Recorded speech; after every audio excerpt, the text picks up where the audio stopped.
पहली गलती जो मैं करता आया हूँ इतने दिनों से, स्टार्टिंग में मैक्सिमम लोग यही करते। तो आज जिम में हम शोल्डर्स करेंगे, उससे पहले एक अपडेट देना चाहता हूँ। ओए सुन, फेलियर तक मत जाइयो, ठीक है। तो दो चीज़ों पे इस बार मेरा फोकस ज़्यादा रहेगा, और इस बार जो हमारा अप्रोच रहेगा वो रहेगा, और मैं अपने मसल को मेज़र करके।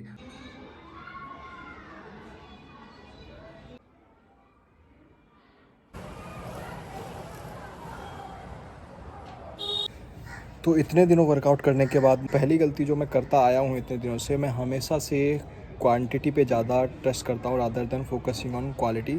और इससे होता क्या था, इससे मुझे अच्छी रिकवरी नहीं हो पाती थी, और जिसकी वजह से मुझे वो रिजल्ट्स नहीं मिल पाते थे जो रिजल्ट्स मिलने चाहिए। जिम में जाके 6 से 7 एक्सरसाइज करना for individual muscle group is a bit too harsh. Starting में मैक्सिमम लोग यही करते हैं, वो 6 से 7 एक्सरसाइज करते हैं। उन्हें लगता है कि जितनी ज़्यादा आप एक्सरसाइज करोगे, जितना ज़्यादा टाइम स्पेंड आप जिम में करोगे, उतना ही अच्छा आपको रिजल्ट मिलेगा। बट ऐसा नहीं है, आपको क्वालिटी पे फोकस करना है। आपको 4 से 5 exercise for individual muscle group is enough. तो मैं जो गलती कर रहा था वो मैं यही कर रहा था, मैं एक्सरसाइज पे ज़्यादा फोकस कर रहा था, उतना अच्छा टाइम अपनी रिकवरी को नहीं देता था। तो मुझे लगता था कि शायद आप जिम में जितना ज़्यादा टाइम स्पेंड करोगे, उतने ही अच्छे आपके रिजल्ट्स आएंगे, उतना ही अच्छा आपका मसल बनेगा। बट ऐसा नहीं है। आपको रिकवरी भी उतनी ही इम्पॉर्टेंट है जितने आपका मसल आप तोड़ते हो। तो रिकवरी के लिए अच्छा न्यूट्रिशन और प्रॉपर रेस्ट आपको बहुत ज़रूरी है। तो अभी मैंने जो एक्सरसाइज का वॉल्यूम है वो कम कर दिया है। मैं मैक्सिमम 4 से 5 एक्सरसाइज करता हूँ, और जिससे मुझे अच्छे रिजल्ट्स भी मिल रहे हैं और अच्छी रिकवरी भी हो रही है। मेरे लिए फ़िट रहना कोई गोल नहीं है, मेरे लिए फ़िट रहना एक मेरी लाइफ का ही पार्ट है, और मैं उसको उतनी ही इम्पोर्टेंस देता हूँ जितनी अदर चीज़ें हैं, जैसे काम को या किसी और चीज़ को। तो आज जिम में हम शोल्डर्स करेंगे, और उससे पहले अच्छे से वार्म अप भी करेंगे। बट उससे पहले एक अपडेट देना चाहता हूँ। मैं वीडियोस फ़ोन से बनाना बंद कर रहा हूँ, क्योंकि मेरे पास पहले से ही कैमरा पड़ा हुआ था। तो मैं क्यों ही फ़ोन से बनाऊँ वीडियोस, और इससे क्वालिटी पे भी थोड़ी सी फ़र्क पड़ता है। तो मेरे पे कैनन M50 पड़ा हुआ था पहले से ही, तो अब मैं उसी को ही यूज़ करूँगा। इससे पहले मैंने कोई ख़ास उसको यूज़ किया नहीं है। और अगर मेरे 2000 सब्सक्राइबर हो जाते हैं तो मैं माइक पे भी स्पेंड करूँगा। तो सपोर्ट करो अपने भाई को। तो अब तुम्हारा भाई इससे वीडियोस बनाएगा, और क्वालिटी देखना तुम। बस सब्सक्राइब करो अपने भाई के चैनल को और सपोर्ट करो। अच्छी क्वालिटी लाऊंगा, अच्छी वीडियोस बनाऊंगा। तो जिम चलते हैं और आज शोल्डर हिट करते हैं, और आपको एक्सरसाइज दिखाता हूँ कि मैं कौन कौन से एक्सरसाइज करता हूँ शोल्डर्स के लिए। पहले तो 8 से 10 एक्सरसाइज करता था, और उसके बाद जो शोल्डर्स में पेन होता था, सोरनेस रहती थी, लंका लग जाती थी। बट अभी मैंने अपनी जो एक्सरसाइजेस है कम कर दी हैं, सो दैट अच्छा रिजल्ट मिले, मैं अच्छे से फोकस कर पाऊँ और अच्छे से अपना 100% दे पाऊँ, और रिकवरी अच्छी हो। ओए सुन, फेलियर तक मत जाइयो, ठीक है। तुझे दोस्ती की कसम है, अगर तूने दोस्ती तोड़ी तो। ऐसा एक डीमन हमारे सबके दिमाग में रहता है। जब भी हम जिम में जाते हैं, हम सोचते हैं बस हैवी वेट उठाना है हमको, और पेलना शुरू कर देना है। बट लेटरल रेज के साथ सिस्टम ये है ना कि आप जितना इसको कंट्रोल वे में करोगे, रादर देन ईगो लिफ्टिंग करनी है अगर आपको, तो फिर कुछ कह नहीं सकते। बट जितना आप वेट कर सकते हो कंट्रोल वे में, उतना ही चूज़ करो। इससे अच्छी एक्सरसाइज नहीं है कोई शोल्डर्स के लिए। आपके शोल्डर ऐसे 3D शोल्डर्स बनेंगे। तो आप हमेशा इतना वेट लीजिए जो आप इजीली कर सकते हो कंट्रोल वे में, ठीक है। तो मैं इस एक्सरसाइज को करता हूँ 7.5 के डंबल से, और जब 7.5 के डंबल से मैं फेलियर तक पहुँच जाता हूँ, फेलियर के बाद जब पार्शल रैप्स भी लेता हूँ, उसके बाद भी मैं उसको ड्रॉप सेट लगाता हूँ। उसके बाद भी एक 5 का डंबल लेके उसके बाद इस एक्सरसाइज को कंटिन्यू करता हूँ, देखता हूँ कितने रैप्स आते हैं। फिर उसके बाद रैप्स आने के बाद फेलियर जब आ जाता है, फेलियर के बाद भी मैं पार्शल रैप्स करता हूँ। और मैं ये सिर्फ शोल्डर के साथ नहीं, मैं हर एक्सरसाइज के साथ, हर मसल ग्रुप के साथ यही काम करता हूँ। तो सेकंड एक्सरसाइज हम करेंगे शोल्डर प्रेस, और शोल्डर प्रेस मैं इस मशीन पे ही करता हूँ, क्योंकि मैं फ्री वेट से जब भी करता हूँ तो मोस्ट ऑफ द टाइम मेरे शोल्डर में जक आता है, तो मैं इसको मशीन पे परफॉर्म करना पसंद करता हूँ। प्रोग्रेसिव ओवरलोड ज़रूरी है, तो मैं धीरे धीरे करके हर हफ्ते कुछ ना कुछ वेट को इंक्रीज़ करता हूँ, और कोशिश करता हूँ कि प्रोग्रेसिव ओवरलोड की जो थीम है उस पे हमेशा ही चलता रहूँ। उससे बहुत अच्छा रिजल्ट्स भी आते हैं। थर्ड एक्सरसाइज जो मैं शोल्डर्स के लिए करूँगा वो है फ्रंट प्लेट रेजेस, और ये one of my favourite shoulders की एक्सरसाइज है, जिससे फ्रंट के जो डेल्टॉइड्स हैं वो ट्रेन होते हैं। और आपको एक प्लेट लेनी है, उसको होल्ड करके, और आपको जब तक करना है जब तक आपके शोल्डर्स बिल्कुल थक नहीं जाते हैं, ठीक है। तो मैं उसको जब तक करता हूँ जब तक कि मेरे शोल्डर्स थक नहीं जाते हैं, और जब थक जाते हैं ना उसके बाद भी आप जो पार्शियल रैप्स हैं वो भी ले सकते हो, जैसे कि मैं ले रहा हूँ। और लेते जाइए लेते जाइए, और 2-3 पार्शियल रैप्स आएंगे।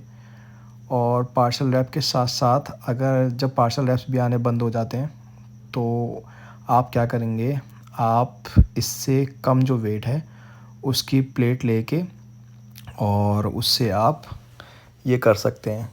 और याद रखें कि हमेशा जब तक करना है जब तक आप फेलियर तक नहीं पहुंच जाते।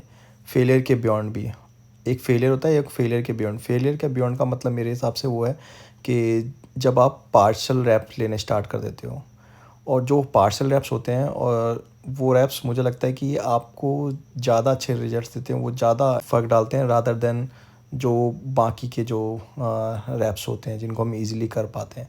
तो हमेशा फेलियर के बियॉन्ड जाओ।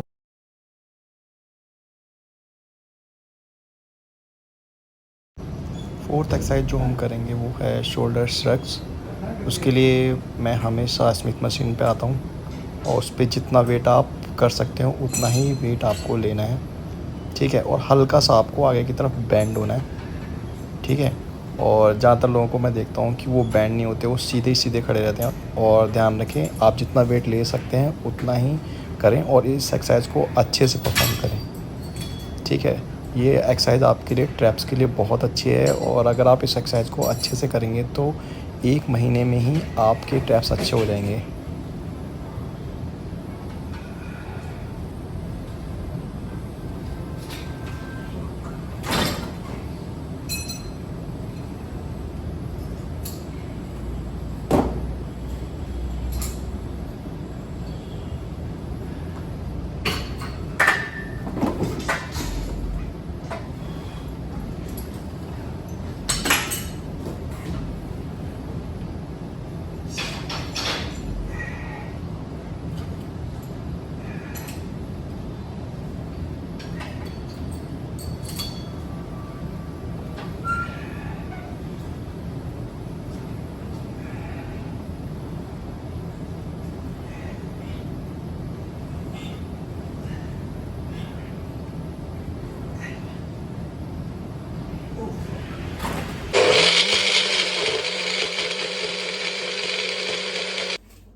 तो 2 चीज़ों पे इस बार मेरा फोकस ज़्यादा रहेगा, और उससे मुझे अच्छे रिजल्ट्स भी मिल रहे हैं।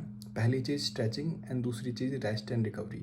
इन दोनों ही चीज़ों को पिछले सालों में जब मैं वर्कआउट करता था तो मैं निगलेक्ट कर चुका हूँ, और उसकी वजह से मुझे अच्छे रिजल्ट्स नहीं मिले। बट इस बार हम उस चीज़ को फॉलो करेंगे। The first thing is stretching. तो क्या होता है कि मोस्ट ऑफ द टाइम हम लोग वर्कआउट कर लेते हैं, हमारी बॉडी स्टिफ रहती है, बट वर्कआउट के बाद हम कभी भी अपने मसल ग्रुप को स्ट्रेच नहीं करते हैं, जिससे कि वो मसल ग्रुप स्टिफ रहता है। वो देखा होगा आपने, ऐसे ऐसे चलते हैं, ऐसे ऐसे चलते हैं, लोगों को लगता है कि वो पंप है। वो पंप को स्टिफनेस के साथ आप कभी भी कंफ्यूज मत करना। अगर आपकी बॉडी स्टिफ है, अगर आपके मसल ग्रुप में स्टिफनेस है, तो आज नहीं तो कल आपको इंजरी होगी।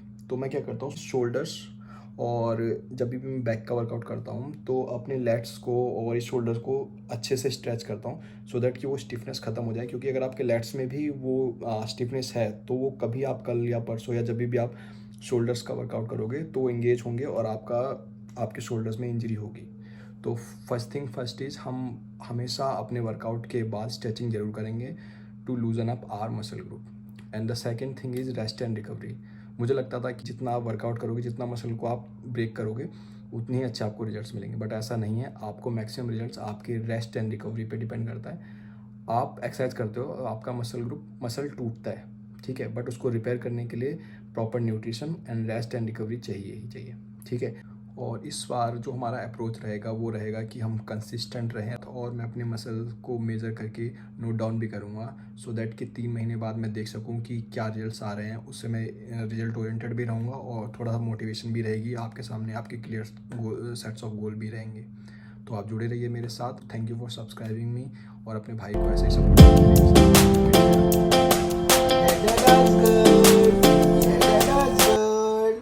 Who is Dada's girl? Oi, oi, Shone. Who is Dada's girl? Huh? Who is Dada's girl? She's Dada's girl.